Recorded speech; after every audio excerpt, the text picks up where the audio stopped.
दुरूद शरीफ अल्लाहुम्मा सल्लि अला सय्यिदिना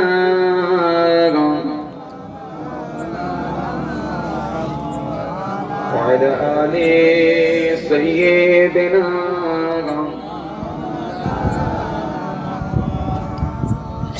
कियासिया आकाशेर चाँद দ্বিখণ্ড পড়িল কাকে দেখে বনের পশু চিনিয়া নিল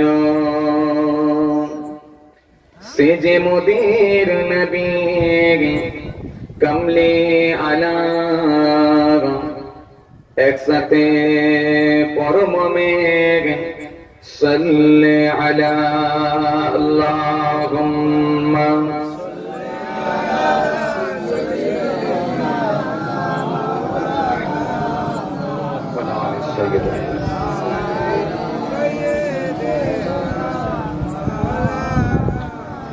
उनका दर चूमने का सिलग मिल गया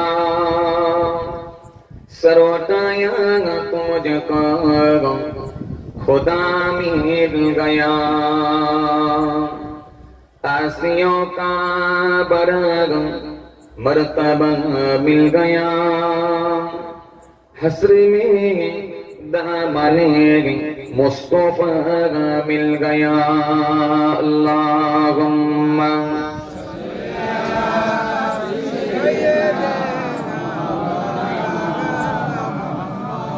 व अला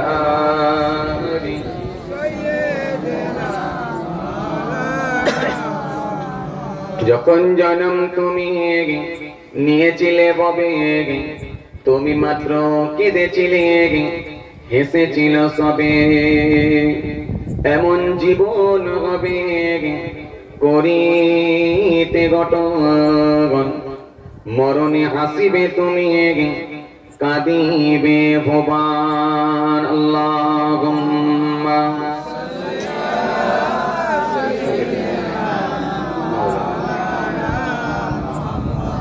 وعلى آله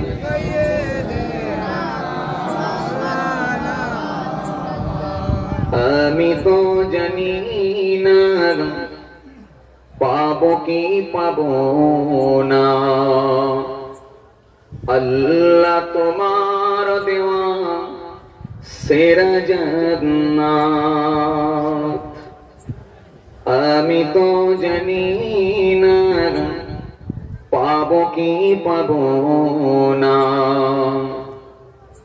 আল্লাহ তোমার দেওয়া সেরা জান্নাত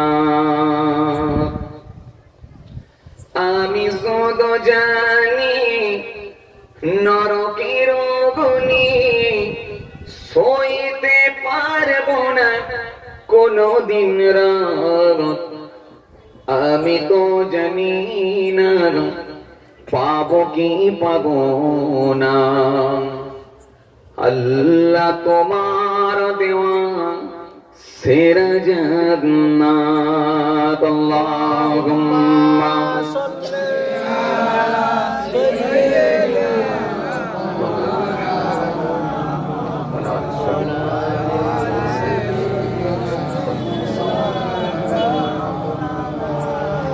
গোনা তো করেছি আমি বলুরাসি সমান অগণিত সীমাহীন পাপীর তওবা কবুল করে নাও রব্বুল আলামিন জোরে বলেন না সুবহানাল্লাহ গোনা তো করেছি আমি বলুরাসি সমান অগণিত সীমাহীন পাপীর তওবা কবুল করে নাও রব্বুল আলামিন হায়াত আমার কমছে শুধু প্রতিদিন গোনায় আমার করছি শুধু বাদাহীন। তুমি তো পারো দিতে নাজাত, আমি শুধু জানি নরকের অগ্নি সইতে পারবো না কোনদিন রাগ। আমি তো জানি না পাবো কি পাবো না, আল্লাহ তোমার দেওয়া সেরা জান্নাত।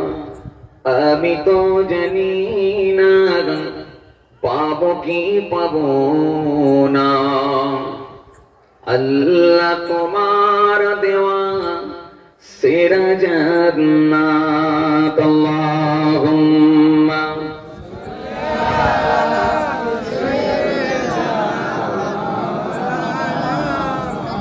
ওয়া আলা আলি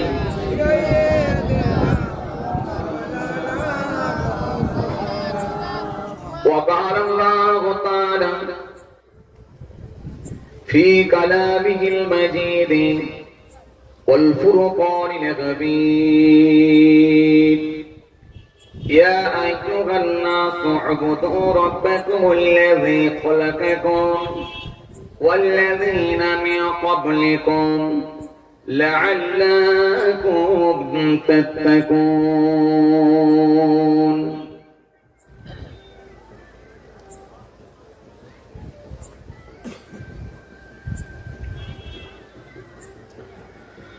وقال الله تعالى في كلامه المجيد والفرقان الحميد الذي جعل لكم الأرض فراشا والسماء بناء وأنزل من السماء ماء فأخرج به من الثمرات رزقا لكم فلا تجعلوا لله أندادا وأنتم تعلمون.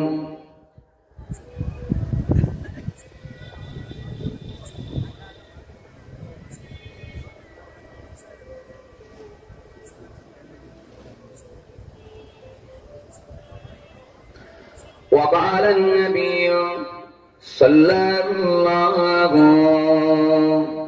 عليه وسلم وعن عائشة قالت كان رسول الله صلى الله عليه وسلم يحب الحلوى والعسل إلى آخر الحديث أو كما قال. प्यारे हाज़िरीन मजलिस, শ্রদ্ধেয় দিনদার ইমানদার পরেজগার মুত্তাকি বয়োজ্যেষ্ঠ আল্লাহওয়ালা প্রবীণ মানুষেরা, আজকের মাহফিলে বসে থাকা নামাজি রোজাদার দিনদার খোদাবিরু আল্লাহওয়ালা মানুষেরা, আজকের মাহফিলে বসে থাকা যুবক সাথী মোহাব্বতের ভাইরা, আজকের মাহফিলে বসে থাকা আমাদের ঘরের সন্তানেরা, আমার ছোট ছোট ভাই বোনেরা, আজকের মাহফিলে আগত জ্ঞানী গুণী মানুষ, শিক্ষিত মানুষ, বুদ্ধিজীবী মানুষ, সোশ্যাল মানুষ, কাজের মানুষেরা, আজকের মাহফিলে বসে থাকা বিশিষ্ট ব্যক্তিরা, হাফেজে কোরআন, ওলামায়ে কেরাম, হুফাজে কেরাম, আল্লাহ পাকের হাজী বান্দা গণেরা, খাস করে এই মহল্লার ইমাম, আমাদের সকলের কাছে সম্মানীয় ব্যক্তি, শ্রদ্ধার পাত্র মোহতারাম ইমাম সাহেব ভাইজান, পাশাপাশি আরো জানাই আজকের এই মহতী সভা যাদের প্রচেষ্টায়, যাদের চেষ্টায়, মহান আল্লাহ পাকের কৃপায় প্রতি বছরের ন্যায় বছর আল্লাহ করিয়ে নিয়েছেন। আজকের এই লক্ষ্মীপুর এই ৩ নম্বর আদর্শ পল্লী গ্রামের যুবক ভাইয়েরা, আমাদের সম্মানীয় মোহতারাম সভাপতি সাহেব সহ সকল সদস্য ভাইয়েরা, সকলকে আমি আমার অন্তঃস্থল থেকে সালাম এবং মুবারকবাদ জানিয়ে খুব অল্প সময় সংক্ষিপ্ত কিছু বয়ান করে আপনাদের খেদমত থেকে বিদায় নেব। ভাইরা আমার, বন্ধুরা আমার, সাথী মহব্বতের ভাইরা, আজকে ইসালে সোয়াবের মাহফিল, জিকরুল্লাহ জিকরুন নবীর মাহফিল। প্রতি বছরের ন্যায় এবছর আল্লাহ করিয়ে নিয়েছেন ইসালে সোয়াবের মাহফিল। ইসালে সোয়াব এটা হলো আরবি কথা, আরবিতে বলা হয় ইসালে সোয়াব, ফার্সিতে বলা হয় সোয়াব রেশানি, বাংলায় বলা হয় আত্মার শান্তি কামনার মাজলিস। এরকম একটা মাহফিলে আল্লাহ আমাদেরকে বসার সুযোগ করে দিয়েছেন। আমরা বেশ কিছু মানুষ এক জায়গায় জমায়েত হয়েছি একমাত্র আল্লাহ রসুলের কথা শ্রবণ করার নিয়তে, কিছু কোরআন হাদিসের আলোচনা শোনার নিয়তে, শ্রবণ করার নিয়তে আমরা বেশ কিছু মানুষ এক জায়গায় এসে জমায়েত হয়েছি। ভাইরা আমার, বন্ধুরা আমার, সাথী মহব্বতের ভাইরা, আজকে এই সালে সোয়াবের মাহফিল, জিকরুল্লাহ জিকরুন নবীর মাহফিল আল্লাহ করিয়ে নিয়েছেন। এরকম মাহফিল গুলো কেন করা হয়? এরকম মাহফিল গুলো এই কারণে করা হয়, কোরআন স্পষ্ট ঘোষণা দিচ্ছে, তা'মুরুনা বিল মা'রুফ ওয়া তানহাউনা আনিল মুনকার। এই আলোচনা হয় এরকম মাহফিল গুলোতে, এই জন্য এই মাহফিল গুলো দেওয়া। ভাইরা আমার, আমরা গুনাহগার প্রত্যেকই, কম আর বেশি, আর গুনাহগারদের মধ্যে ওরাই উত্তম যারা নিজেদের গুনার কথা মনে করে মহান আল্লাহ পাকের দরবারে দুফুটা চোখের পানি ছেড়ে আল্লাহ দরবারে কেঁদে কেঁদে মাফ চেয়েছেন। আমার আল্লাহর কাছে ওই ব্যক্তিগুলোই হলো উত্তম, কারণ আল্লাহর কাছে দুটো ফোঁটা সব থেকে বেশি পছন্দনীয়। একটা হলো বান্দার চোখের পানি ফোঁটা, আর একটা হলো শহীদানদের রক্তের ফোঁটা। এই দুটো ফোঁটাকে আমার আল্লাহ বড় ভালোবাসে।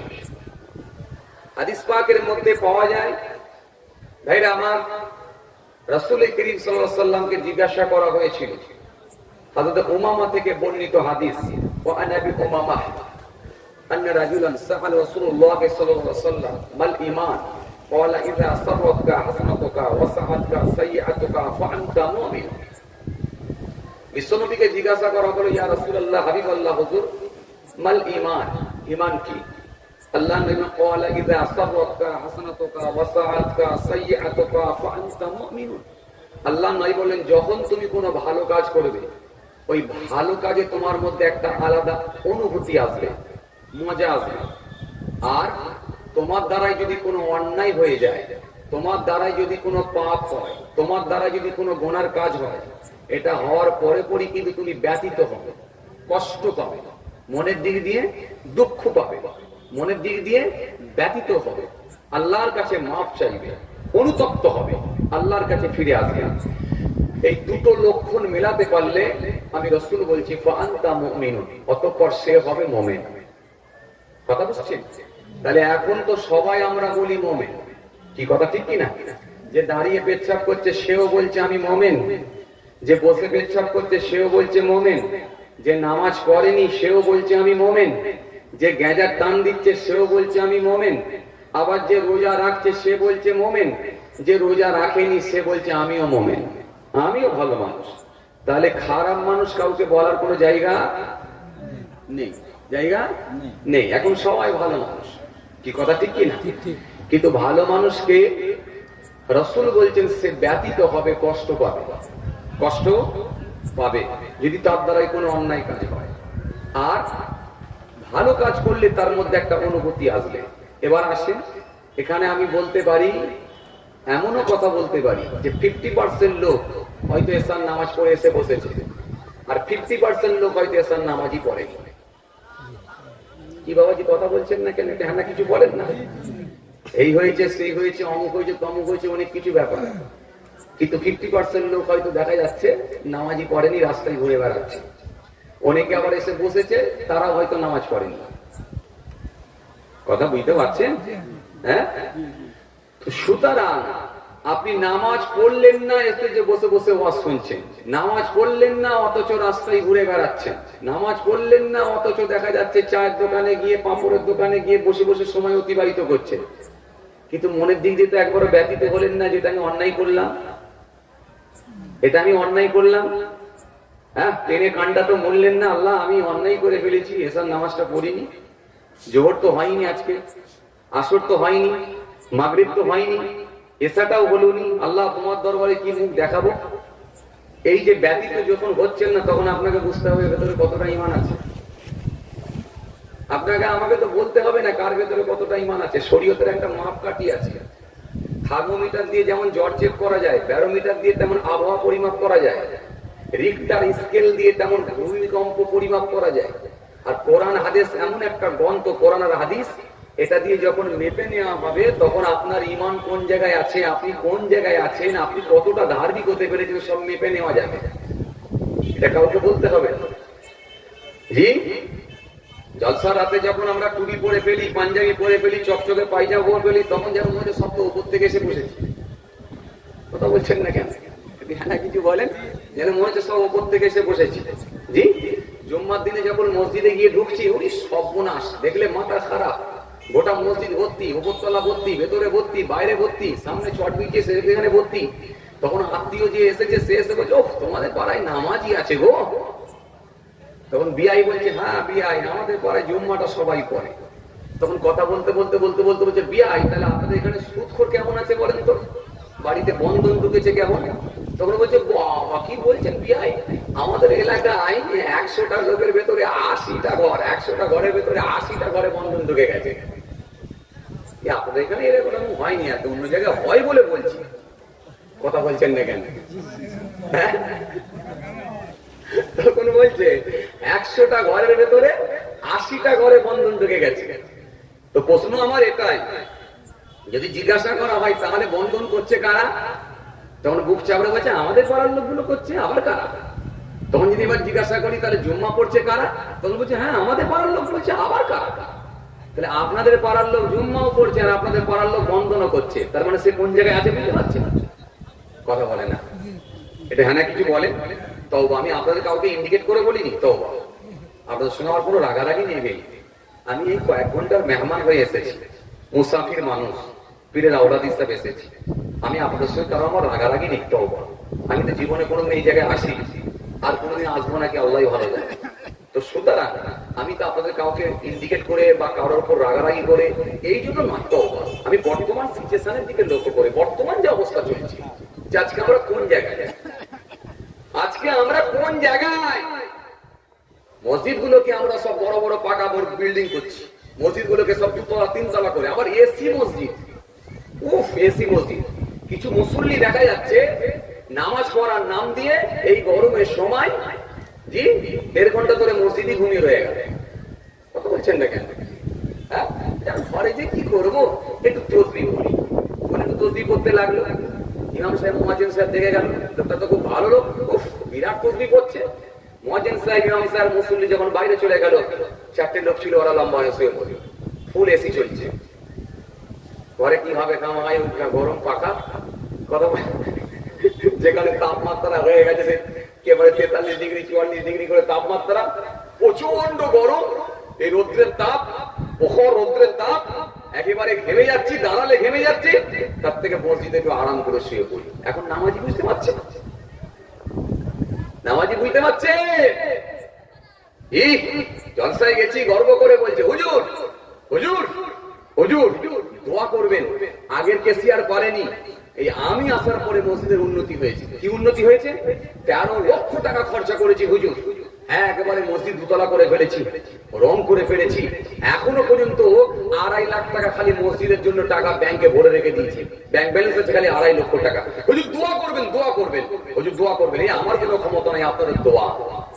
পরে যখন ইমাম সাহেবের কামরাটা দেখতে চাইছি, তখন দেখছি মাথা নিচু করে ইমাম সাহেবের কামরা ঢুকতে হচ্ছে, আর মাথা নিচু করে ইমাম সাহেবের কামরা থেকে বেরোতে হচ্ছে। কথা বলছেন না কেন? জি, ইমাম সাহেবের কামরা মাথা হ্যাট করে ঢুকতে হচ্ছে। তার মানে এমন একটা জায়গায় ইমাম সাহেবের কামরা করেছে। তাহলে বুঝতে পারছেন যে সর্বসময় আপনাদের জন্য দোয়া করবে, যার পিছনে আপনারা নামাজ আদায় করবেন, তাকে যদি কষ্টের জায়গায় রেখে দেওয়া হয় কতটা সওয়াবের হকদার আমরা হব বুঝতে পারা যাচ্ছে। হ্যাঁ, রাসূলুল্লাহর হাদিস এসেছে আখিরি জামানায় মসজিদগুলো হবে বিরাট বিরাট মসজিদ হবে, 2 তলা 3 তলা করে মসজিদ হবে, কিন্তু মুসল্লির অভাবে মসজিদ বিরান হয়ে যাবে। মুসল্লি হবে না, বিরান হয়ে যাবে। আসল জায়গায় আসার চেষ্টা করি না আমরা, সব আসল জায়গায় আসি, আগে আসল জায়গায় আসার চেষ্টা করি। যে আমার পূর্বে মুফতি সাহেব বলছিলেন যে জানাজার নামাজে যে এত লোক ময়দানে জায়গা দেওয়া যায় না, জি ময়দানে জায়গা দেওয়া যায় না। আপনি জানাজার নামাজে কেন যাবেন? যদি নাও যান আপনার গুনাহ হবে না। কেন? এটা হলো ফরজে কিফায়ার নামাজ। রাসূল বলেন হকুল মুসলিম ওয়াল মুসলিম খামসুন, রাদ্দুস সালাম ওয়া ইয়াদাতুল মারিজ ওয়া ইত্তিবাউল জানাইজ ওয়া ইজাবাতুদ দাওয়াত ওয়া তাসবিতুল আতির। আল্লাহ নবী বলে হক হলো 5টা। একটা মুসলমানের উপরে এই হাদিসের মধ্যে আছে 5টা হক। তার মধ্যে রাদ্দুস সালাম ওয়া ইয়াদাতুল মারিজ ওয়া ইত্তিবাউল জানাইজ, এই জানাজায় পশ্চাৎগমন করো, জানাজায় কি অ্যাটেন্ড করো। আপনি জানাজায় যদি নাও যান আপনার কোনো গুনাহ হবে না। কেন? ফরজে কিফায়ার নামাজ কমপক্ষে যদি 3 জন মিলে আদায় করে জানাজার নামাজ আদায় হয়ে যাবে। কিন্তু আপনি জানাজার নামাজে গিয়ে ভিড় করছেন, অথচ জোহরের নামাজ আপনার সামনে দিয়ে আজান হয়ে যাচ্ছে, আপনি মাচায় বসে বসে ঘাড়ে গামছা দিয়ে বসে আছেন, এখনো পর্যন্ত লাওয়ার টাইম হলো না, গোসল করার টাইম হলো না। জি, আপনি চায়ের দোকানে বসে বসে পায়ের উপরে পা দিয়ে চা খাচ্ছেন, আপনি চায়ের দোকানে বসে বসে পায়ের উপরে পা দিয়ে চা খাচ্ছেন, মাচায় বসে বসে খবরের কাগজ বিছিয়ে দিয়ে আপনি তাস খেলছেন, অথচ আপনার সামনে দিয়ে আজান হয়ে বেরিয়ে গেল, নামাজের টাইম চলে গেল। আপনাকে একবার ভাবলেন না যে আমার নামাজ পড়ার দরকারটা ছিল, এটা আল্লাহর দরবারে আমাকে জবাব দিতে হবে। কি কথা বাবাজি, রাগ করছেন নাকি? বাবাজি আমি কাউকে ইনভাইট করি বলিনি, আপনাদের সঙ্গে আমার কোনো দুঃখ নেই, রাগারাগি নেই। বাবা আসেন, আমাদেরকে ফিরে আসতে হবে। আমি বলার উদ্দেশ্য এটা, আমাদেরকে ফিরে আসতে হবে। যতক্ষণ নিঃশ্বাস চলবে সময় আছে, নিঃশ্বাস বন্ধ হয়ে গেলে সময় শেষ, সময় শেষ। শুধু নিজেকে তো বললে হবে না পাকা ঈমানদার, এটা বললে হবে না।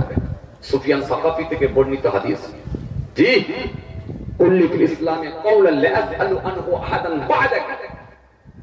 ইয়া রাসূলুল্লাহ, হাবিবাল্লাহ, হুজুর ইসলাম সম্পর্কে এমন একটা কথা বলে দেন যেটা আপনার পরে আমি আর কারোর থেকে জিজ্ঞাসা করব না। অপর হাদিস এসেছে কারোর থেকে, অপর বর্ণনা এসেছে কারোর থেকে ধার করব না।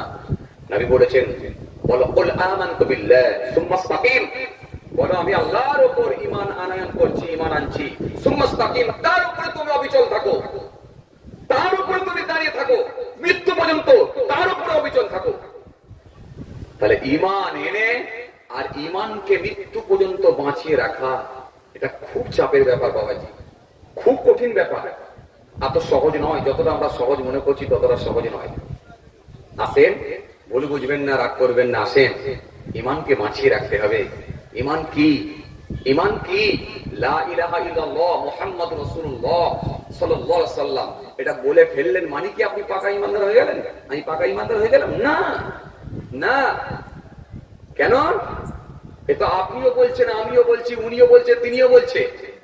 একটা অমুসলিম গায়ের কম সেও তো বলছে, সেও তো রাজনীতির নেতা, সেও তো বলছে, মুসলিম পাড়ায় ভোট নিতে সে বলে না, সেও তো বলছে লা ইলাহা ইল্লাল্লাহ মুহাম্মাদুর রাসূলুল্লাহ সাল্লাল্লাহু আলাইহি সাল্লাম। হয়তো শুদ্ধভাবে বলতে পারেনি, হয়তো শুদ্ধভাবে বলতে পারেনি, কিন্তু সেও তো এসে বলছে লা ইলাহা ইল্লাল্লাহ মুহাম্মাদুর রাসূলুল্লাহ সাল্লাল্লাহু আলাইহি সাল্লাম, এটা তো বলছে। জানে এটা বললে ভোট পাবো, ভোট ব্যাংকের স্বার্থে, মন জয় করার জন্য সেও বলছে। তার বলা আর আপনার বলা এক না হয়ে যায়, কারণ তার সঙ্গে আপনার তফাৎ থাকবে। কি? আপনি যেমন মুখে স্বীকার করেছেন, অন্তরে বিশ্বাস করেছেন, এবং কার্যে পরিণত করে দেখাতে হবে। আপনাকে আপনাকে করে দেখাতে হবে। আমি মুখে বিশ্বাস করে, মুখে স্বীকার করে নিয়েছি লা ইলাহা ইল্লাল্লাহ মুহাম্মাদুর রাসূলুল্লাহ সাল্লাল্লাহু আলাইহি সাল্লাম, এটা মুখে স্বীকার করে নিয়েছি। এবারে কি? জি বিশ্বাস করেছি অন্তরে, মুখে স্বীকার করেছি অন্তরে বিশ্বাস। কি? আমানতু বিল্লাহ ওয়া মালাইকাতিহি ওয়া কুতুবিহি ওয়া রাসূলিহি ওয়াল ইয়াউমিল আখির ওয়াল কদরি খাইরিহি ওয়া শাররিহি মিনাল্লাহি তাআলা ওয়াল বা'থি বা'দাল মাউত। এত সহজ নয়। না দেখে আল্লাহর উপরে বিশ্বাস, আল্লাহ আছেন, স্রষ্টা আছেন, মালিক আছেন, প্রভু আছেন, বিশ্বাস। ওয়া মালাইকাতিহি, তিনার মালাইকা ফেরেশতারা আছেন, বিশ্বাস। এটা বিশ্বাস করতে হবে। ওয়া মালাইকাতিহি ওয়া কুতুবিহি, কিতাব সমূহের উপরে বিশ্বাস। যত আসমানি কিতাব এসেছে সমস্ত আসমানি কিতাবের উপরে বিশ্বাস। জি, যদি কেউ বলে তাওরাত কিতাব মানি না, তার ঈমান থাকবে না। যদি কেউ বলে শুধু কালামুল্লাহ কোরআন শরীফ মানি কিন্তু তাওরাত কিতাব মানি না, তার ঈমান থাকবে না। সমস্ত কিতাবের উপরে বিশ্বাস, যত আসমানি কিতাব আল্লাহ পাঠিয়েছে আসমানি কিতাবগুলোর উপরে বিশ্বাস। ফাকুতুবিহি ওয়া রাসূলিহি, সমস্ত নবী আম্বিয়া সালামদের উপরে বিশ্বাস। রাসূলিহি, জি, রাসূলদের উপরে বিশ্বাস, নবীদের উপরে বিশ্বাস। নবী আর রাসূলের মধ্যে তফাৎ কি? যিনি নবী তিনি রাসূল নাও হতে পারেন, কিন্তু যিনি রাসূল তিনি অবশ্যই নবী। নবী আর রাসূলের মধ্যে তফাৎ, যিনার উপর আল্লাহ পাক রব্বুল আলামিন কিতাব দিয়েছেন তিনি হলেন রাসূল। যিনি রাসূল তিনি অবশ্যই নবী, কিন্তু যিনি নবী তিনি রাসূল নাও হতে পারেন। যিনার উপর আল্লাহ কিতাব দিয়েছেন তিনি হলেন রাসূল। তাহলে সমস্ত নবী রাসূলদের উপরে বিশ্বাস। রাসূলিহি ওয়াল ইয়াউমিল আখির, পরকালের উপরে বিশ্বাস, আখিরাতের উপরে বিশ্বাস। জান্নাত আছে, জাহান্নাম আছে, কবর আছে, হাসর আছে, ফুলসিরাত আছে, মিজান আছে, ইত্যাদি ইত্যাদি। এগুলো বিশ্বাস না দেখে বিশ্বাস করে দিচ্ছি। তাহলে গায়ের কোনটা শুনে আপনার তফাৎ কি বুঝতে পারছেন? সে পরিচয়তে এসে শুধু কলমা করে বেরিয়ে গেছে, কিংবা একবার হাত জোর করে সালাম দিয়ে বেরিয়ে গেছে, কিংবা দুবার ইনশাআল্লাহ মাশাআল্লাহ সুবহানাল্লাহ বলে দিয়ে বেরিয়ে গেছে, কিন্তু সে বিশ্বাস করেনি। কিন্তু আপনি দেখেন গোড়া বেঁধে নিয়েছেন, আপনি বিশ্বাস করে নিয়েছেন। পরকাল দেখিনি, বিশ্বাস করেছি। জাহান্নাম আছে, কিয়ামত আছে, হাসর আছে, ফুলসিরাত আছে, মিজান আছে, ইত্যাদি ইত্যাদি সব বিশ্বাস। ওয়াল ইয়াউমিল আখির ওয়াল কদরি খায়রিহি ওয়া শাররিহি মিনাল্লাহি তাআলা। ভালো মন্দ যা হয়, ভালো এবং মন্দ যা হয় সব আল্লাহর হুকুমে হয়। আপনি বলতে পারবেন না যে আমি যখন আলু খুললাম আমার আলুর সাইজ হয়ে গেল কেন, আর আমার খালাতো ভাই জমি নাঙল দিয়ে আলু খুললো, ওর আলুর সাইজ কেন বড় বড় হলো? আল্লাহ, এটা কি তোমার বিচার হলো? ওর থেকে দামি কোম্পানি সার আমি দিয়েছি, ওর থেকে টাকার বেশি আমি করেছি, মাটি ভালো ছিল আমার, পানিও ঠিক ছিল, কিন্তু আমার জমির আলু কেন হয়ে গেল, ওর জমির আলু বড় বড় হলো? এটা কোন যুক্তিতে হলো? এই প্রশ্ন করতে পারবেন না, এই পরীক্ষা করতে পারবেন না, কেন? আপনি করে নিয়েছেন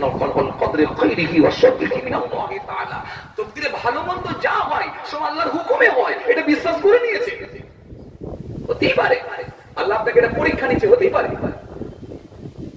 আপনার দাদু বেঁচে আছে কিন্তু বাপ মরে গেছে, হতেই পারে, হতেই পারে। আপনি প্রশ্ন করতে পারবেন না যে আগে মরা দরকার ছিল দাদু, তারপরে দরকার ছিল আমার বাপ, কিন্তু বাপকে তুমি ডেকে নিলে, এটা কেমন যুক্তিতে করলে? এটা বলতে পারবেন না, এটা কোশ্চেন করতে পারবেন না। কেন? আপনি বলে নিয়েছেন আল্লাহ তোমার জন্য সবকিছু দিয়ে দিয়েছে। আল্লাহ ইমানদারদের মাঝে মাঝে পরীক্ষা নেবেন, এই ওয়াদাও আছে। ইমানদারদের জানের জান, কখনো মাল সম্পদ নিয়ে আল্লাহ পরীক্ষা করতেই পারে, টেস্ট করতেই পারে। এটা আপনি বলতে পারবেন না এটা কেমন বিচার হলো। এই বলার ক্ষমতা আপনাকে দেয়নি ইসলাম, এটা রাইট দেয়নি আপনাকে, আপনাকে পড়েই নিয়েছেন। আল্লাহ ভাগ্যে ভালো মন্দ যা হয় সব তোমার হুকুমে হয়, তুমি যেটা করেছো ভালোর জন্যই করেছো, আলহামদুলিল্লাহ, এটা মেনে নিতে হবে, এটা আপনার ঈমান।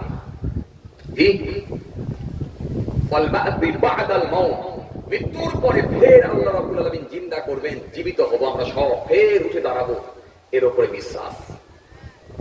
এইগুলো, এই 7টা বিষয়ের উপরে বিশ্বাসের নাম হলো ঈমান। এবারে কি? তাহলে মুখে স্বীকার হলো, অন্তরে বিশ্বাস হলো, 7টা বিষয়। এবার কার্যে পরিণত করা, প্রমাণ দেব। কি প্রমাণ? আল্লাহ মেনেছি, প্রমাণ দিচ্ছি 5 ওয়াক্ত নামাজ পড়ব। আল্লাহ মেনেছি, প্রমাণ দিচ্ছি রমজান মাস গেছে একটা রোজাও ছাড়িনি, জান চলে যাবে তবু আমার রবের হুকুমকে অমান্য করতে পারবো না, প্রমাণ দিচ্ছি। আল্লাহ মেনেছি, প্রমাণ দিচ্ছি রোজা রাখবো। আল্লাহ মেনেছি, প্রমাণ দিচ্ছি সুদ খাবনি। আল্লাহ মেনেছি, প্রমাণ দিচ্ছি লটারির টিকিট কাটবনি। আল্লাহ মেনেছি, প্রমাণ দিচ্ছি আমার বউকে আর বেপরদা করে ঘুরতে দেবনি। আল্লাহ মেনেছি, প্রমাণ দিচ্ছি ঘুষ নেবনি। আল্লাহ মেনেছি, প্রমাণ দিচ্ছি বেটার বিয়েতে যৌতুক নেবনি। তা'মুরুনা বিল মা'রুফ ওয়া তানহাউনা আনিল মুনকার। একদিক দিয়ে যেমন করব, অনুরূপ ভাবে নেগেটিভ কাজগুলোকেও ছেড়ে দেবো, নিষিদ্ধ কাজগুলোকে বর্জন করব। আপনি কি ভাবছেন শুধু দাড়িটা ছেড়ে দিলে কি ইমানদার হয়ে গেল, টুপিটা পরলি ইমানদার? না, আপনি যেমন একদিক দিয়ে করবেন, ধরাগুলো ধরবেন, অনুরূপ ভাবে নেগেটিভ কাজগুলোকে আপনাকে বর্জন করতে হবে, ছেড়ে দিতে হবে, তবেই আল্লাহর প্রিয় বান্দা হতে পারবে। জোরে হবে না? এইজন্য কোরআন স্পষ্ট ঘোষণা দিয়েছে, ইন তাজতানিবু কাবাইরা মা তুনহাউনা আনহু নুকাফির আনকুম সাইয়্যাতিকুম ওয়া নুদখিলুকুম মুদখালান কারীমা। আল্লাহ রাব্বুল আলামিন বলেন, বান্দা তোমরা যদি বড় গুনাহগুলো থেকে বেঁচে থাকতে পারো, পরহেজ করতে পারো, তোমাদের ছোট গুনাহগুলোকে আমি আল্লাহ ক্ষমা করে দিয়ে সম্মানজনক স্থানে প্রবেশ করিয়ে দেবো। এইজন্য আপনাকে বড় গুনাহগুলো থেকে বাঁচতে হবে, যেগুলো হলো কাবীরা গুনাহ। আপনি করতে পারবেন না, আপনি জলসায় যেতে পারেননি, এতে গুনাহ হবে না।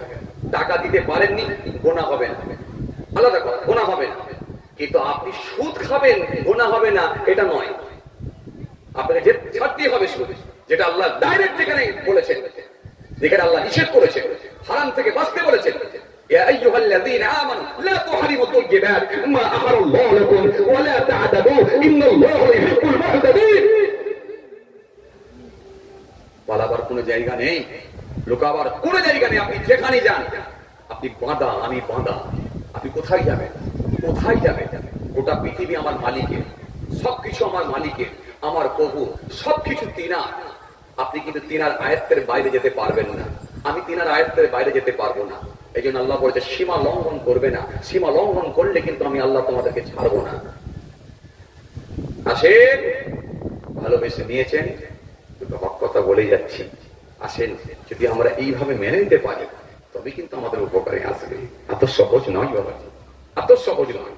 কোরআন স্পষ্ট ঘোষণা দিয়েছে, ইয়া আইয়ুহাল্লাযীনা আমানু আমিনু বিল্লাহি ওয়া রাসূলিহি ওয়াল কিতাবিল্লাযী নাযালা আলা রাসূলিহি ওয়াল কিতাবিল্লাযী আনজালা মিন ক্বাব ওয়া মান ইয়াকফুর বিল্লাহি ওয়া মালাইকাতিহি ওয়া কুতুবিহি ওয়া রাসূলিহি ওয়াল ইয়াউমিল আখির ফাকাদ দাল্লা দালালান বাঈদ।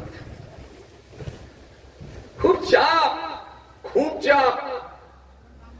বর্তমানে এখন ভালো লোক পাওয়া খুব কঠিন, খুব কঠিন, খুব কঠিন। আজকের দিনে ভালো লোক পাওয়া, জুব্বাওয়ালা, টুপিওয়ালা, দাড়িওয়ালা সব পাওয়া যাবে, কিন্তু প্রকৃত ইমানদার ভালো লোক, আল্লাহওয়ালা মানুষের সংখ্যা কমে যাচ্ছে। কথা ঠিক কিনা বলতে পারেন?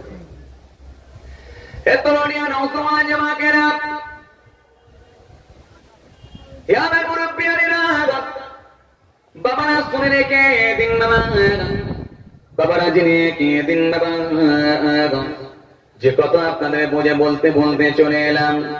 তাহলে আপনি যখন ইমানদার হয়ে যাবেন, আল্লাহকে মেনে নেবেন, মেনে নেওয়ার পরই আপনার কাজ আসবে কিন্তু তখন। একটা হলো ছেড়ে দেওয়া, আর একটা হলো ধরে নেওয়া। ধরার গুলো ধরুন, ছাড়ার গুলো ছাড়ুন। ধরার গুলোকে আপনি এমন ভাবে ধরবেন, অটোমেটিকলি দেখবেন পাপ কর্মগুলো থেকে আপনি বেঁচে যাবেন, বেঁচে থাকতে পারবেন। কেন? ধর্মই আপনাকে পরিবর্তন করে দেবে। আপনার নামাজ যদি আপনাকে পরিবর্তন না করতে পারে, আপনার দাড়ি যদি আপনাকে পরিবর্তন না করতে পারে, আপনার জিকির যদি আপনাকে পরিবর্তন না করতে পারে, আপনার রোজা যদি আপনাকে পরিবর্তন না করতে পারে, তখন আপনাকে বুঝতে হবে এই নামাজ কিন্তু আল্লাহ দরবারে পৌঁছাচ্ছে না। কেন? আল্লাহ নিজে বলেছেন, ইন্নাস সালাতা তানহা আনিল ফাহশাই ওয়াল মুনকার। নিশ্চয় নামাজ সমস্ত রকমের অশ্লীলতা, খারাপ কাজ থেকে মানুষকে দূরে রাখবে। এই নামাজ যখন আপনি পড়ায় অভ্যস্ত হয়ে যাবেন, এই নামাজ আপনাকে সুদ থেকে বাঁচিয়ে দেবে, গীবত থেকে বাঁচাবেন, মিথ্যা থেকে বাঁচাবে, চগলখড়ি থেকে বাঁচাবে, হিংসা থেকে বাঁচাবেন, প্রতারণা থেকে বাঁচিয়ে দেবে, বেপরদা থেকে বাঁচিয়ে দেবে, অন্যায় থেকে বাঁচিয়ে দেবেন, মিথ্যা থেকে বাঁচিয়ে দেবে, সুদ থেকে বাঁচিয়ে দেবেন। এই নামাজ তখন আপনাকে লটারি থেকে বাঁচিয়ে দেবেন, সমস্ত রকম পাপ কর্মগুলো থেকে নামাজ আপনাকে বাঁচিয়ে দেবেন। আর যদি নামাজ আপনাকে সমস্ত রকম অন্যায় থেকে না দূরে রাখতে পারে, তখন আপনাকে বুঝে নিতে হবে আপনার নামাজ কিন্তু আল্লাহ দরবারে কবুল হচ্ছে না। এখন 100টা লোকের ভিতরে যদি খুঁজে বার করে দেখেন, 80টা লোক এখন মিথ্যাবাদী হয়ে গেছে। কথা বলছেন না কেন? আছে না নাই? 100টা লোকের ভেতরে এখন 80টা লোক মিথ্যাবাদী হয়ে গেছে। 80টা লোক। জবানের দাম নাই, জবানের দাম নাই, বলে এক করে এক। আছে না নাই? এগুলো আছে না নাই? চলছে। 100টা ঘরের ভেতরে এখন আর 100টা ঘরের ভেতরে এখন 80টা ঘরে এখন বন্ধন ঢুকে গেছে। এই জন্য আমার নবী সুন্দর করে হাদিস পাকের মধ্যে বললেন, আল্লাহ নবী সুন্দর করে বললেন, মান তারাকাল কাযিবা ওয়া হুয়া বাতিল বুনিয়া লাহু কসরুন ফি রামাদিল জান্নাহ। আল্লাহ নবী সুন্দর করে বললেন, মান তারাকাল কাযিবা ওয়া হুয়া বাতিল, মান তারাকাল কাযিবা ওয়া হুয়া বাতিল, যে ব্যক্তিটা মিথ্যাকে বাতিল মনে করে দূরে থাকতে পারবে, মিথ্যা থেকে বিরত থাকতে পারবেন, মিথ্যাকে বর্জন করতে পারবেন, মিথ্যা থেকে নিজেকে বাঁচিয়ে নিতে পারবেন, মিথ্যা থেকে নিজেকে গোপন করতে পারবেন, মিথ্যাকে যে ব্যক্তি দূরে ঠেলে দিতে পারবে, মিথ্যা থেকে নিজেকে বাঁচাতে পারবেন, অহুয়া বাতিল, বাতিল মনে করেন, আমি রাসূলুল্লাহ বলি, বড়িয়া লাগো কসরত ফিরবাদিল জান্নাম, আমার আল্লাহ তো খুশি হয়ে যায়, এত রাজি হয়ে যায়, তার জন্য জান্নাতের কিনারায় আমার আল্লাহ একটা প্রাসাদ নির্মাণ করে দেয়।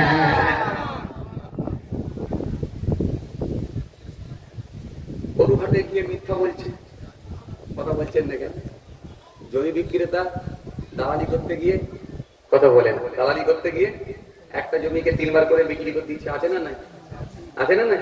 একটা জমিকে 3 বার করে বিক্রি করে দিচ্ছে, এর কাছে কিছু পয়সা খেয়েছে, ওর কাছে কিছু পয়সা খেয়েছে, ওর কাছে কিছু পয়সা, 3 জনের কাছে 3 রকম কথা বলে চালিয়ে দিচ্ছে।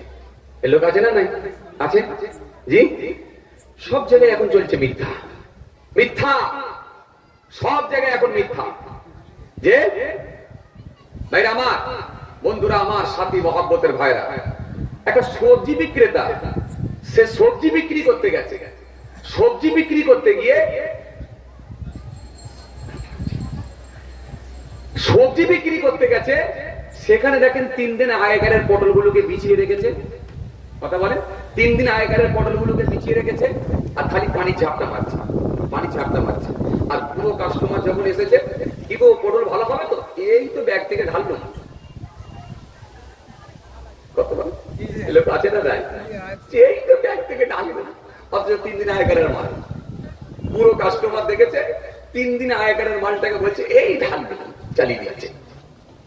আপনি অবাক হয়ে যাবেন, বেলা 12টার সময় টাটকা মাছের রক্ত নিয়ে গিয়ে পচা মাছের গায়ে লাগাচ্ছে, লাগিয়ে দিয়ে চড়া দামে বিক্রি করে দিচ্ছে, দিয়ে বলছে এই তো কাটছি রক্ত বেরোচ্ছে, দেখছো, চালিয়ে দিচ্ছে। এরকম লোক আছে না না? সমাজে আছে না না? এরকম লোক আছে। পরিস্থিতি খুব খারাপ, খুব খারাপ। ভাইরা আমার, বন্ধুরা আমার, সাথী মহব্বতের ভাইরা, এই জন্য জবানকে সবসময় সত্য বলাই অভ্যস্ত হতে হবে। আপনি যাবেননি, করবেননি, খাবেননি, লেবেননি, আলাদা কথা, কিন্তু পরিষ্কার বলে দেন। ভাইরা আমার, জবানকে আপনাকে ঠিক রাখতে হবে, আপনি মিথ্যা বলতে পারবেন না। জি, রাসূল বলেছেন মুনাফিকের আলামত হবে 3টা, ইযা হাদাসা কাযাবা, যখন কথা বলবে মিথ্যা বলবে, এটা হলো নাম্বার 1, নাম্বার 1 লক্ষণ, নাম্বার 1 নমুনা, কথা বললে মিথ্যা বলবে। এখন দেখেন ট্রেনেতে মিথ্যা বলছে, বাসেতে মিথ্যা বলছে, রাস্তায় হাঁটতে হাঁটতে মিথ্যা বলছে, মোটরসাইকেল চালাতে চালাতে মিথ্যা বলছে, ফোনেতে মিথ্যা বলছে, মানুষের সঙ্গে কথা বলতে বলতে মিথ্যা বলছে, সব জায়গায় এখন মিথ্যা চালাচ্ছে। আছে না না? কথা বলেন, আছে? আছে, এগুলো চলছে, আজকের দিনে চলছে এগুলো। আল্লাহ আমাদের সকলকে হেফাজত করে, এই জন্য আপনি মিথ্যা বলতে পারবেন না। মিথ্যা থেকে আপনাকে বিরত থাকতে হবে, মিথ্যা থেকে আপনাকে বাঁচতে হবে, নিজেকে বাঁচিয়ে নিতে হবে। যদি বাঁচাতে পারেন, যে আপনি বলেন আমার এই মাল আছে ভাই, আমার এই মাল আছে ভাই, এই যে আছে, দেখে না, দেখে যদি তোমার পছন্দ হয় তুমি কেনো, আমার এই দাম আছে, এই মাল আছে, দেখে যদি পছন্দ হয় কেনো, না হলে চলে যাবে। কি আমি কমাবো তোমার জন্য 5 টাকা কমাতে পারি, কি 10 টাকা কমাতে পারি, 100 টাকার মাল 10 টাকা কমাতে পারি, কিন্তু 120 টাকা বিক্রি করবেন, আর আল্লাহর কসম বলছি আমি 100 টাকায় কিনেছি বলে চালাবেন, অথচ দেখা যাচ্ছে আপনি 90 টাকায় কিনেছেন, 90 টাকায় কিনেছেন, আর 100 টাকায় কিনেছি বলে আল্লাহর কসম বলছি 100 টাকায় কিনেছি, 120 টাকায় বিক্রি করছি, ভাই তুমি 110 টাকা দাও, ঝাড়া মিথ্যা বলে দেবে, বেরিয়ে গেল না। আপনি বলে 120 টাকা গেল, 150 টাকা দাম নেন, আপত্তি নেই, 150 টাকাই বলেন যে ভাই 150 টাকা দাম আছে, মাল এই আছে, কোয়ালিটি এই আছে, দেখো যদি পছন্দ হয়, না পছন্দ হলে ভালো লাগলে না, না ভালো লাগলে ছেড়ে দাও, কিন্তু তা বলে যেন তুমি এই এক বলে আর এক রকম চালাবেন, এটা যেন না হয়। রাসূল বলছি যদি এখান থেকে বাঁচতে পারো, আমি রাসূল বলছি তাহলে কি হবে, তাহলে তোমার জন্য আমি রাসূল বলছি বুনিয়া লাহু কসরুন ফি রাবাদিল জান্নাহ, জান্নাতের কিনারায় আমি আল্লাহ একটা প্রাসাদ, জান্নাতের কিনারায় আমার আল্লাহ একটা প্রাসাদ নির্মাণ করে দেবেন। হ্যালো, ওয়ালাইকুম আসসালাম।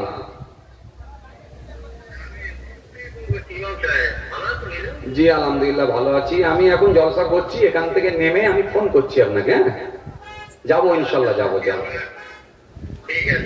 যাবো ইনশাল্লাহ যাবো।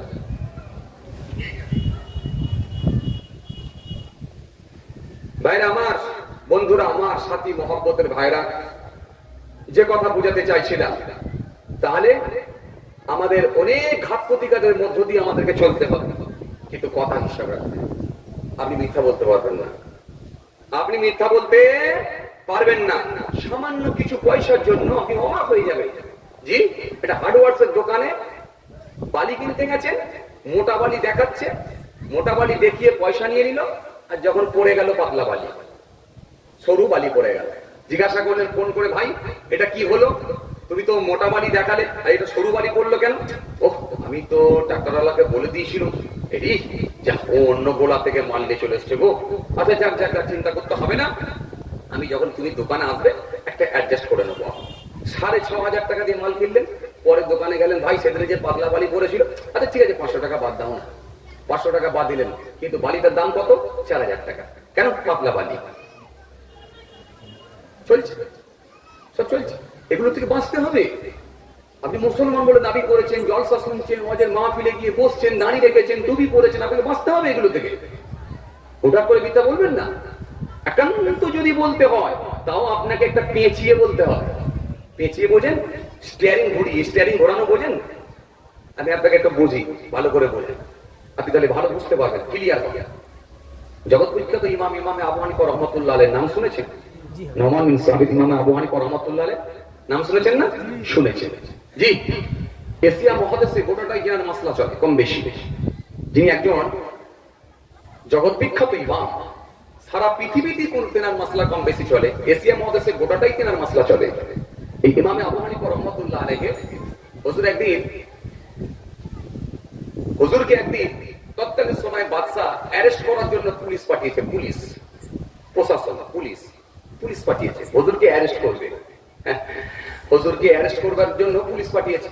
এখন তো মোবাইলের যুগ, ছবির যুগ, কথা বলছেন, ছবি দেখিয়ে দিলি ব্যাস পুলিশ ধরে ফেলবে। এই লোকটা বলে আচ্ছা ঠিক আছে, পিট করে একটা বের করে নিল, নিয়ে ব্যাস। ও আপনি যেখানেই থাকেন, প্রশাসন যদি মনে করে, একটা ছবি যদি পেয়ে যায়, যদি মনে করে যে বের করব, আপনি যদি মাটির ওপরে থাকেন আপনাকে খুঁজে বের করবে। আর পৃথিবীর যে কোনো দেশে চলে যান দেখেন, আপনাকে বের করবে। খালি কয়েকটা দেশে আপনার যাওয়ার অ্যালাউ নেই, পাসপোর্ট ভিসা দেবে না। যদি কোনো রকমে যেতে পারেন সেটা ভিন্ন কথা, আলাদা কথা। আর না হলে আপনি ভিসা করে পাসপোর্ট করে যেখানে যাবেন, যে দেশে যান না কেন, যদি প্রশাসন মনে করে আপনাকে অ্যারেস্ট করবো বা নিয়ে আসবো, আপনাকে নিয়ে আসতে পারবে। এইসব যোগাযোগ ওদের লিঙ্ক আছে বিভিন্ন দেশের সঙ্গে, ও কিছু করতে পারবেন না, আপনি নিয়ে আসতে পারবেন একটা ফটো যদি পান। তো তৎকালীন সময় তো স্টিল ছবির যুগ ছিল না, ফটোর যুগ ছিল না, ক্যামেরার যুগ ছিল না, মোবাইলের যুগ ছিল না। তো হুজুরকে মুখের ফেস বা নকশা বা লুকটা বলে দেওয়া হয়েছে এইরকম টাইপের দেখতে। তো বাদশা পাঠিয়েছে তৎকালীন সময় প্রশাসনকে হুজুরের কাছে হুজুরকে অ্যারেস্ট করবে, প্রশাসন অ্যারেস্ট করবে হুজুরকে, পুলিশ ধরে নিয়ে যাবে।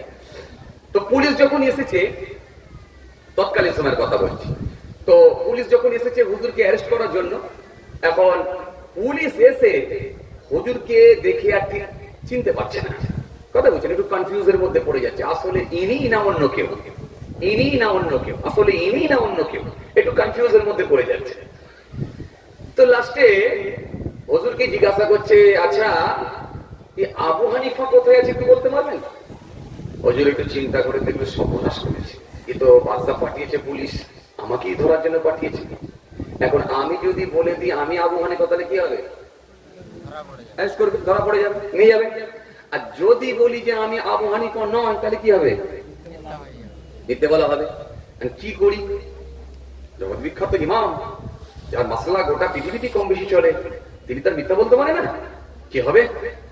হুজুর কি করলেন, ওখান থেকে একটু দু এক পা সরে চলে এলেন। বুঝে জীবনের মধ্যে পড়ছিলাম, কথা বুঝলেন? তো হুজুর একটু সরে চলে এলেন দু এক পা, সরে এসে একটু ঘুরে গিয়ে বলছে, ছিল তো এখানেই, কিন্তু এখন তো একটু সরে গেছে। কথা কিছু বুঝতে পারছেন আপনারা? হিকমতটা বুঝতে পারছেন? এগুলো হিকমতটা বুঝতে পারলেন? ছিল তো এখানেই, কিন্তু এখন একটু একটু সরে গেছে। একটু সরে গেছে মানে সত্য কথা, কথা বলা সত্য কথা। আর ছিল এখানে মানে সত্য কথা। এখন পুলিশ মাথা চুলকে বলছে, তাহলে ছিল এখানে একটু সরে গেছে মানে তার মানে পালিয়ে গেছে। পুলিশ চলে গেল, পুলিশ চলে গেল। কথা বুঝতে পারছেন? এই জন্য আপনি বলতে পারেন, কিন্তু আপনাকে একটা পেঁয়াজ রাখতে হবে, স্টিয়ারিং ঘোরাতে হবে। আপনি সরাসরি মিথ্যা বলতে পারবেন না, সরাসরি মিথ্যা বলতে পারবেন না, সরাসরি মিথ্যা বলতে পারবেন না, তাহলে কিন্তু গোলমাল হয়ে যাবে। কেন? আপনি রাতের বেলা 2টোর সময় মারুতি ভ্যান দিয়ে বেরিয়েছেন, ভাড়াই যাবে। হঠাৎ করে কেউ একজন প্রতিবেশী, কেউ একজন আপনাকে দূর থেকে ফোন করেছে, আপনি গাড়ি ড্রাইভিং করেন, তো ফোন করে বলছে, হ্যাঁ গা, তো তোমার গাড়িটা একটু পাওয়া যাবে, আমার আব্বা অসুস্থ, আল্লাহ না করেন, কথা বলছি, আল্লাহ না করেন। তো উনি বললেন, হ্যাঁ আমি নিয়ে যাবো। তো গাড়িটা নিয়ে বেরিয়েছেন। গাড়িটা নিয়ে বেরোবার পর, এখন গাড়িটা নিয়ে বেরোবার পরই তো যে আপনি কি বলে স্টার্ট করে বেরিয়েছেন, বেরিয়ে মোড় মাথায় গেছেন, আপনাদের গাড়ি কি 3 নম্বর তো 3 নম্বরে গিয়ে পৌঁছেছেন। 3 নম্বরে যাওয়ার পরই 2টো ছেলে হাত দেখাচ্ছে, এই দাঁড়াও দাঁড়াও, রাত 2টো বাজছে, দাঁড়াও, কি হয়েছে, এই কোথায় যাবেন? আপনি ফার্স্ট তাকে জিজ্ঞাসা করুন, আপনি কোথায় যাবেন? বলছে, আমি একটু ঢোলা যাবো। আমি একটু ঢোলা যাবো। এখন আপনি একে জিজ্ঞাসা করছে, আপনি কোথায় যাবেন? আপনি গাড়ি চালাচ্ছেন, কিন্তু আপনি যাবেন ঢোলা। এখন যদি বলে দেন যে আমি ঢোলা যাবো, তাহলে বলবো আমাকে নিয়ে চলো, কথা বলে না, চলো বলবে তো, গাড়িতে উঠবেন। আর গাড়িতে উঠে এখন যদি ওর পকেটে মেশিন থাকে, অস্ত্র থাকে, এখন যদি আপনার কানের কাছে ধরে বলে, চাবি ছাড়, আপনি নিরুপায়, কথা বলে নিরুপায়, আপনি গাড়ি চাবি ছেড়ে দিতে বাধ্য হবেন তো। এখন যদি আপনাকে পকেট থেকে বের করে যদি ধরে, তাহলে আপনি আর কোনো উপায় থাকবে না। আপনি যখন জেনে নিলেন যে ভোলা যাবে, তখন আপনি ওই মোর মাথায় বলছেন, ভাই আমি একটু নিশ্চিন্তপুর যাচ্ছি। কোথায়? নিশ্চিন্তপুর। সামনে মোটটা নিশ্চিন্তপুর তো নাকি? হ্যাঁ, আমি একটু নিশ্চিন্তপুর যাচ্ছি। তখন সে ভাবলো যে তাহলে নিশ্চিন্তপুর যখন যাচ্ছে, ভোলা যাবে না, ঠিক আছে যাবো, ছেড়ে দিলাম। কিন্তু আপনি যাবেন ভোলায়, কিন্তু এই ভোলাটাকে উজ্জ্ব রেখেছেন। আপনি ভোলাই কিন্তু যাবুনি একবারও বলেননি, খুব ভালো করে বুঝবেন, ভোলাই কিন্তু যাবুনি একবারও বলেননি, কিন্তু বলছেন আমি একটু নিশ্চিন্তপুরে যাচ্ছি। তার মানে নিশ্চিন্তপুর আপনি গেলেন তো? আরে নিশ্চিন্তপুর উপর দিয়ে গেলেন তো? করে বলেন, নিশ্চিন্তপুর দিয়ে গেলেন তো? নিশ্চিন্তপুরে যখন গেলেন, তাহলে কথা সত্যি হয়ে গেল, হালাল হয়ে গেল। এরপরে ঢোলাই যাবেন কি সরিষাই যাবেন কি ডায়মন্ডে যাবেন, সেটা ভিন্ন কথা, আলাদা ব্যাপার। কিন্তু নিশ্চিন্তপুর পর্যন্ত যখন পৌঁছালেন, কথা আপনাকে সত্য হয়ে গেল। কিন্তু নিশ্চিন্তপুর বলে দিয়ে অন্য জায়গায় যাবো, তাহলে মিথ্যা হবে। কথা কিছু বুঝতে পারছেন আমার? আমি যেগুলো শিখিয়ে দিচ্ছি না, আপনাদের খুব উপকারে আসবে রে ভাই। এগুলো প্রয়োজনে লেগে যাবে। ব্যবসা করতে যাচ্ছেন, কারবার করতে যাচ্ছেন, ঠিক জায়গায় এগুলো লেগে যাবে।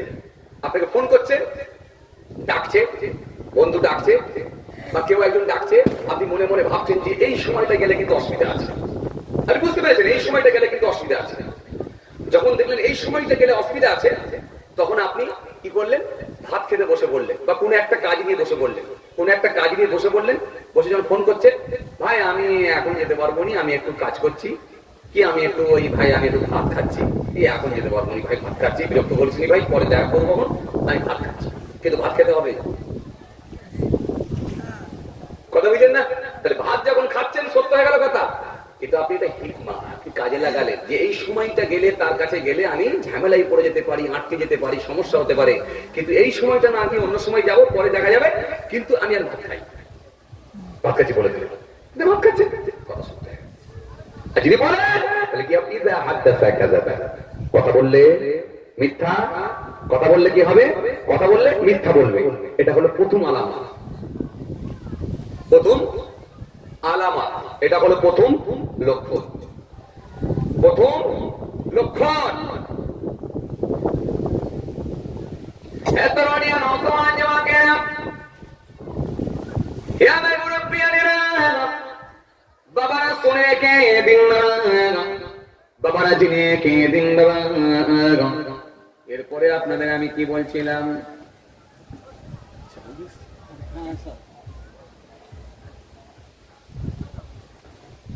কষ্ট হচ্ছে নাকি আপনাদের? কষ্ট হচ্ছে? মাশাআল্লাহ মাশাআল্লাহ মাশাআল্লাহ, খুব ভালো লাগছে কিন্তু আজকের মাহফিল খুব ভালো লাগছে। খোলা ফাঁকা জায়গা, সুন্দর হাওয়া চলছে, বাতাস সুন্দর বইছে আলহামদুলিল্লাহ, বায়ু সুন্দর বয়ে যাচ্ছে মাশাআল্লাহ। আপনারাও কিন্তু মাশাআল্লাহ খুব ভালো মানুষ, আমি যা দেখছি। এই ধরনের লোক কিন্তু পাওয়া যায় না ভাই। ওয়াজ করতে গেলে আমরা দেখি তো বিভিন্ন ধরনের লোক দেখি, ফুসখাস করে, তার মানে কি সে এইভাবে নিচ্ছে না। এই একটা একটা করে তখন তো কোরআন হাদিস দিয়ে বুঝাচ্ছি, যখন সে নিচ্ছে না তার মানে তখন বুঝাতে হয়, তখন আমি বুঝতে পেরে যাই যে অন্য জিনিস চাইছে, তখন আমাকে প্যাটার্ন চেঞ্জ করতে হবে। কথা বুঝছেন না? তো এইগুলো শ্রোতা দেখলে অনুভব করা যায়, কেন আমরা তো প্রতিদিন মাইকেল কালো, কথা বুঝতে পারছেন।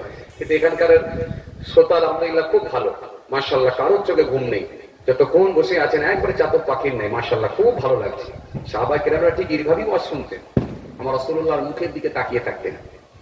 উড়ন্ত পাখি গাছে এসে উড়ন্ত গাছের পাখিগুলো উড়ে এসে ঘাড়ে বসতো, মাথায় বসতো, পিঠে বসতো, কাঁধে বসতো, আবার ইচ্ছা মতো তারা উড়ে চলে যেত। পাখিটা নিজেও বুঝতে পারতো না যে এটা কোনো মানুষ না কোনো স্ট্যাচু।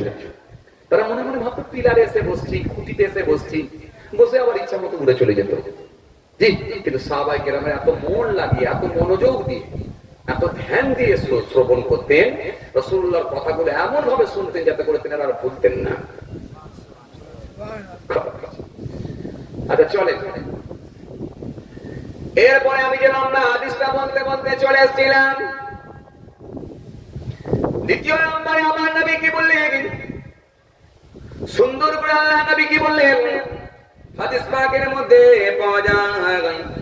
আমার রাসূলুল্লাহ সুন্দর করে হাদিস পাকের মধ্যে জানিয়ে দিলেন, আল্লাহ নবী সুন্দর করে বললেন, নবী আমার সুন্দর করে জানিয়ে দিলেন, কি বললেন, ওয়া মান তারাকাল মিরাআ ওয়া হুয়া মুহিকুন বুনিয়া লাহু ফি ওয়াসাতিহা। আল্লাহ নবী সুন্দর করে বললেন, যদি কোনো ব্যক্তি ঝগড়াকে পরিহার করে, ওয়া হুয়া মুহিকুন, সেটা যদি ন্যায্য হয়, ন্যায়ের উপরে হয়, সেটা যদি ন্যায়ের উপরে হয়, এরপরেও যদি ঝগড়াকে পরিহার করে, ঝগড়াকে যদি পরিত্যাগ করে, বুনিয়া লাহু ফি ওয়াসাতিহা, আল্লাহ নবী বললেন জান্নাতের কিনারায় তার জন্য আমার আল্লাহ একটা, জান্নাতের মধ্যবর্তী স্থানে তার জন্য আমার আল্লাহ একটা প্রাসাদ নির্মাণ করে দেবে। জান্নাতের মধ্যবর্তী স্থানে আল্লাহ রাব্বুল আলামিন একটা প্রাসাদ নির্মাণ করে দেবেন, যদি কোনো ব্যক্তি ঝগড়া থেকে বিরত থাকে, ঝগড়া থেকে নিজেকে বাঁচিয়ে নিতে পারে, ঝগড়াকে পরিহার করতে পারে, ঝগড়া থেকে নিজেকে বাঁচিয়ে নিতে পারে, তাহলে জান্নাতের মধ্যবর্তী স্থানে আল্লাহ রাব্বুল আলামিন তার জন্য একটা প্রাসাদ নির্মাণ করে দেবেন। রাসূল বলছেন কি, যদি সেটা ন্যায়ের উপরেও হয়, তাহলে ঝগড়া হয় দুই রকম ভাবে, একটা ন্যায় ভাবে আর একটা অন্যায় ভাবে। একটা ন্যায় ভাবে হয় আর একটা অন্যায় ভাবে হয়। ন্যায় ভাবে কেমন হয়? ন্যায় ভাবে কেমন হয়? ধরুন আপনার জায়গায় কেউ একজন গাছ লাগিয়ে দিয়েছে, আপনি বাড়ি করেছেন, কথা বলেন, বাড়ি করেছেন, 3 ফুট জায়গা ছেড়ে বাড়ি করেছেন। এখন আপনার জায়গায় কেউ যদি একটা বাড়ি, কেউ যদি একটা গাছ লাগিয়ে দেয়, এটা অন্যায় হবে কি হবে না? আপনি তখন বলতে গেলেন, ভাই তুই আমার জায়গা 3 ফুট ছেড়ে আমি ঘর করেছি, আর তুমি এইখানে গাছ লাগিয়ে দিলে, তুমি তোমার জায়গায় লাগাতে পারলে না, লাগাতে পারলে না, এটা তো অন্যায় হলো। এটা কি অন্যায় হয়নি? যখন আপনি তারা মারলেন, তখন বলতে গেলেন এটা কিন্তু ন্যায়ের উপরে হলো। ন্যায়ের উপরে হলেও রাসূল বলছেন তবুও সে বিরত থাকে, তবুও করবে না।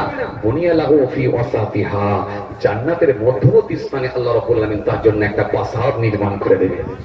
জোরে বলেন না, আরো জোরে হয় না? ভাইরা আমার, যে কথা আপনাদের বলছিলাম, আপনারা কি হিটলারের নাম শুনেছেন? কথা কয় না, বলছি হিটলারের নাম শুনেছেন? হ্যাঁ, হিটলারের নাম শুনেছেন? আচ্ছা, লোকটা কেমন লোক ছিল জানেন? হ্যাঁ জানেন? জানেন না? হ্যাঁ, আচ্ছা, হিটলার কত সালে জন্মগ্রহণ করেছিল জানেন আপনারা? কত বলুন তো? জি, 1889 সালে 20 এপ্রিল হিটলার জন্মগ্রহণ করেছিলেন অস্ট্রেলিয়ার ব্যাবিলনের মাঝামাঝি ব্রানাউ নগরীতে। আসসালামু আলাইকুম। এই চাটাকে সরিয়ে দেন। বাবাজি আমি ছেড়ে দিলাম, আল্লাহ যদি ফের কোনো সুযোগ দেয় ইনশাআল্লাহ আলোচনা হবে। সবাই আমার জন্য দোয়া করবেন। অসমাপ্ত বক্তব্যকে সমাপ্তের দিকে আগিয়ে দিলাম, আল্লাহ যদি ফের কোনো সুযোগ দেয় ইনশাআল্লাহ আলোচনা হবে। এখন সেই সুদূর বসিরহাট থেকে এসেছেন আলহামদুলিল্লাহ, সকলেই জানেন, সকলেরই পরিচিত, আমাদের অত্যন্ত কাছের মানুষ, ফুরফুরা শরীফ দাদা পীর সিলসিলা, দাদা হুজুর কেবলা সিলসিলা হাতিয়ার, আমার হুজুর কেবলাদের মহাব্বতের মানুষ, আমাদের জনাব হযরত আলহাজ মাওলানা আজিজুর রহমান শেখ, আলহামদুলিল্লাহ সকলেই চেনেন। যাই হোক, আলহামদুলিল্লাহ তিনি এখন আলোচনা করবেন। আমি অসমাপ্ত বক্তব্যকে সমাপ্তের দিকে আগিয়ে দিচ্ছি, আল্লাহ যদি ফের পুণ্যের সুযোগ দেয় ইনশাআল্লাহ আলোচনা হবে। আমার জন্য দোয়া করবেন, আমি আপনাদের জন্য দোয়া করি। সকলে একবার উচ্চ আওয়াজে তাকবীর দেন, নারায়ে তাকবীর, আরো জোরে দেন নারায়ে তাকবীর, আরো জোরে দেন নারায়ে তাকবীর।